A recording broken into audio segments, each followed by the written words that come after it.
ऐलान किया। वे सभी पहलवानों को समर्थन देने के लिए दिल्ली के जंतर मंतर पहुंचे। बजरंग पुनिया ने दावा किया था कि कुछ लोग धरने पर बैठे पहलवानों को धमका रहे हैं। ये लोग रेसलिंग फेडरेशन ऑफ इंडिया से जुड़े हैं। इस मामले में केंद्रीय खेल मंत्री अनुराग ठाकुर ने कहा कि हम निष्पक्ष जांच चाहते हैं, इसलिए पहलवानों से 12 घंटे तक बातचीत की और फिर एक कमेटी बनाई। भारत ने संयुक्त राष्ट्र महासभा में वीटो पावर को लेकर बेहद सख्त रुख अपनाया है। भारत ने कहा कि ये सिर्फ 5 देशों के पास है। ये संप्रभु समानता की अवधारणा के लिए ठीक नहीं है। इसे खत्म किया जाए या बाकी देशों को भी ये पावर मिले। अमृतपाल सिंह से रॉ, आईबी और एनआईए की जांच में फर्क जाहिर करते हुए एनके सूद ने कहा कि दोनों एजेंसियां पूछताछ करके अपने मतलब की सूचनाएं जुटाएंगी। ये गुप्त सूचनाएं राष्ट्रीय और अंतर्राष्ट्रीय स्तर की होंगी। मध्य प्रदेश के सीएम शिवराज सिंह चौहान ने सूडान से भारतीयों के वापस लौटने पर पीएम मोदी को धन्यवाद किया। उधर खड़गे की ओर से पीएम मोदी को जहरीला सांप बताए जाने का मामला तूल पकड़ता जा रहा है। बीजेपी नेताओं की ओर से किए जा रहे हमले के बीच कांग्रेस अध्यक्ष ने एक के बाद एक कई ट्वीट करते हुए अपने बयानों पर खेद व्यक्त किया।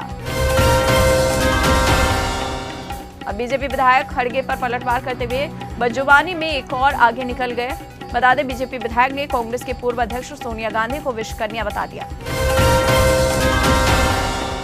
निर्मला सीतारमण ने कहा कि खड़गे का ये बयान कांग्रेस की मानसिकता को दर्शाता है। एक तरफ राहुल गांधी प्यार की दुकान खोलने की भारत जोड़ो यात्रा करते हुए दिखाई दिया, अब उन्हीं के अपने ही पार्टी के अध्यक्ष पीएम के खिलाफ इस तरह के शब्दों का इस्तेमाल कर रहे हैं। बीजेपी नेता बीएस येदियुरप्पा ने मल्लिकार्जुन खड़गे पर पीएम मोदी को जहरीला सांप बताने वाले बयान को लेकर निशाना साधा। कहा कि मैंने कभी नहीं सोचा था कि कांग्रेस अध्यक्ष ऐसा बयान देंगे, उन्हें माफी मांगनी चाहिए। संजय राउत ने महाराष्ट्र की राजनीति पर अपनी प्रतिक्रिया देते हुए कहा कि शिंदे और उनकी टीम आज बीजेपी पर बोझ बन चुके हैं। अब ये बीजेपी की अंदरूनी समस्या है कि वो इस बोझ को कब तक उठाती है। एससी और रक्षा मंत्रियों की बैठक में भारत ने चीन को करारा जवाब दिया। बैठक में राजनाथ सिंह ने कई देशों के प्रतिनिधियों के साथ द्विपक्षीय बैठक की। इस दौरान रक्षा मंत्री ने सभी नेताओं से तो हाथ मिलाया, लेकिन चीनी रक्षा मंत्री से नहीं।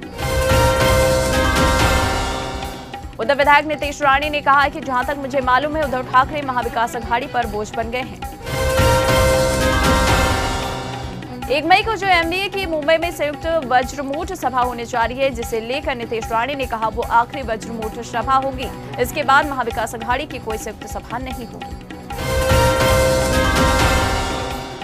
खड़गे कांग्रेस के राष्ट्रीय अध्यक्ष हैं। कर्नाटक के चुनाव प्रचार के दौरान उन्होंने जो बयान दिया, उससे बीजेपी इतनी आहत क्यों है? हिंदू धर्म में तो सांपों को पूजा जाता है, नागराज कहा जाता है, उन्हें देव समझा जाता है। ये बयान दिया है संजय राउत ने। जम्मू कश्मीर के पीर पंजाल माउंटेन रेंज वाला ताजा बर्फबारी हुई है। इसके चलते रजौरी और पूंछ को कश्मीर से जोड़ने वाला मुगल रोड ब्लॉक कर दिया गया है। पीएम मोदी ने पंजाब के पूर्व मुख्यमंत्री प्रकाश सिंह बादल को याद करते हुए एक लेख लिखा। शरद पवार के बयान को लेकर महाराष्ट्र की सियासत में हलचल मची हुई है। कुछ लोगों का मानना है कि अब अजीत पवार की पर कतरे जाएंगे। आपको बता दें, शरद पवार ने एनसीपी के यूथ विंग को मुंबई में संबोधित करते हुए कही कि अब रोटी पलटने का समय आ गया है। एनसीपी विधायक अमोल मिटकरी ने कहा कि आज के हालात में महाराष्ट्र की राजनीति संभालने में अजीत पवार से बेहतर कोई नेता नहीं है। ये अमित शाह ने भी कबूल किया है।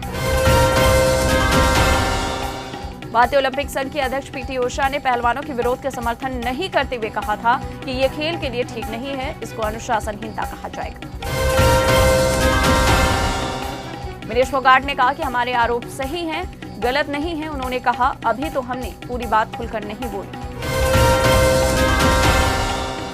दिल्ली शराब घोटाला मामले में अरुण पिल्लई और अमनदीप ढल के खिलाफ पूरक आरोप पत्र दाखिल किए गए हैं। कर्नाटक चुनाव में बीजेपी के फायर ब्रांड नेता यूपी के सीएम योगी आदित्यनाथ की एंट्री हो गई है। मांड्या पहुंचे योगी आदित्यनाथ ने रैली के दौरान कहा, उत्तर प्रदेश और कर्नाटक का संबंध आज से नहीं त्रेता युग से है। मांड्या रैली में अपने भाषण के अंत में योगी आदित्यनाथ ने कर्नाटक के लोगों को कन्नड़ भाषा में ही अयोध्या आने का न्योता दिया। कांग्रेस नेता राहुल गांधी ने कर्नाटक में 10 मई को होने वाले विधानसभा चुनाव के बाद अपनी पार्टी के सत्ता में आने पर सार्वजनिक बसों में महिलाओं के लिए मुफ्त यात्रा की घोषणा की। गांधी ने आगे कहा कि पीएम मोदी ने कहा था कि हमारी गारंटी योजनाओं को लागू नहीं किया जाएगा। मैं स्पष्ट कर दूं कि कांग्रेस पूर्ण बहुमत के साथ कर्नाटक की सत्ता में वापसी करेगी। अजीत पवार ने एक मजाकिया टिप्पणी में कहा कि वो अपने चाचा और पार्टी के प्रमुख शरद पवार के साथ व्यवहार करते समय महाराष्ट्र नवनिर्माण सेना यानी मनसे प्रमुख राज ठाकरे की नीति का अनुसरण करेंगे। दरअसल राज ठाकरे द्वारा उन्हें दी गई सलाह पर शरद पवार ने एक साक्षात्कार के दौरान ये पलटवार किया। इससे पहले राज ठाकरे ने कहा था कि अजीत पवार को अपने चाचा पर उसी प्रकार ध्यान देना चाहिए जैसे वो बाहर के लोगों पर देते हैं। पहले धीरेन्द्र शास्त्री का दरबार पटना के गांधी मैदान में आयोजित करने की बात हो रही थी, लेकिन अब इसको अगले महीने 13 से 17 मई तक लगाने की बात सामने आई है। अब तेज प्रताप यादव ने इस पर कहा है कि हिंदू मुस्लिम किया तो विरोध होगा। कयास लगाया जा रहा है कि तेज प्रताप यादव के इस बयान से बिहार में सियासी पारा चढ़ सकता है। जेडीयू के पूर्व नेता अजय आलोक बीजेपी में शामिल हो गए। अजय आलोक ने दिल्ली मुख्यालय में पार्टी की सदस्यता ली। असम में अब कोई भी उग्रवादी गुट नहीं बचा। गृह मंत्री अमित शाह की मौजूदगी में असम के मुख्यमंत्री शर्मा और 2 उग्रवादी समूहों ने शांति समझौते पर दस्तखत किए। माफिया अतीक अहमद के बेटे अली अहमद के नाम से पैम्पलेट वायरल हो रहे हैं। पर्चे में समाजवादी पार्टी और बीजेपी के खिलाफ निकाय चुनाव में मतदान की अपील की गई है। बिहार में एक ट्रेनिंग स्कूल खोला गया था जहां पर बेरोजगार युवाओं को एटीएम तोड़ने की कारीगरी सिखाई जा रही थी। सुधीर मिश्रा नाम के शख्स पर आरोप है कि वो युवाओं को 15 मिनट में एटीएम तोड़ने की ट्रेनिंग दे रहा था। चप्पे चप्पे पर पुलिस उसकी तलाश कर रही है। नोएडा ग्रेटर नोएडा में बढ़ती आबादी और जमीन की कमी को देखते हुए उत्तर प्रदेश की सरकार न्यू नोएडा बसाने की तैयारी कर रही है। ये नया शहर आधुनिक सुविधाओं से लैस होगा जो शिकागो, सिंगापुर को टक्कर देगा।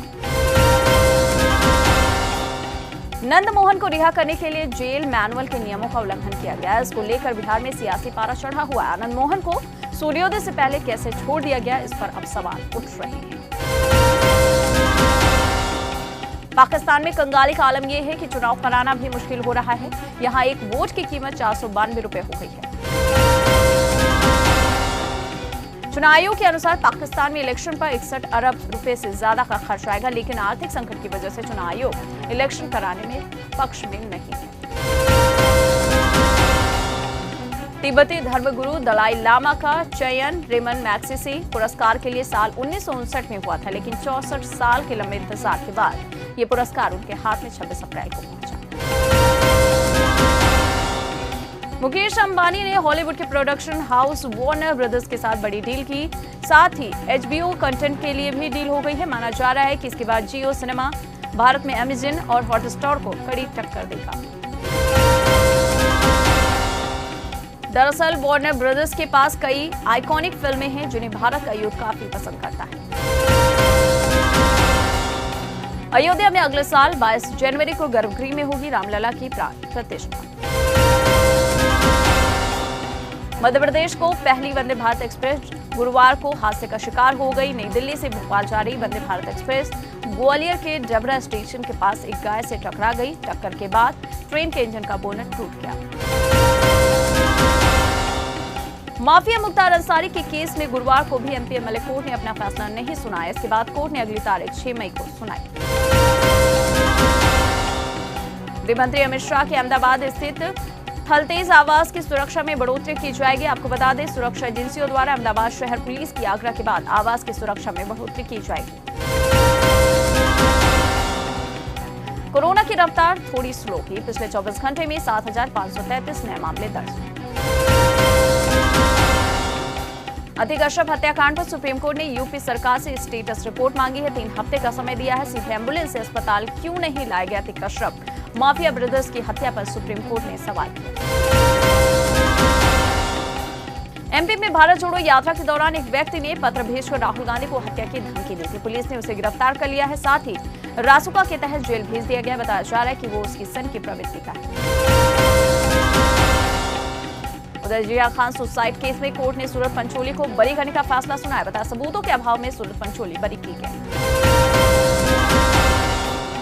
जाते जाते एक नजर दुनिया की तमाम बड़ी खबरों पर।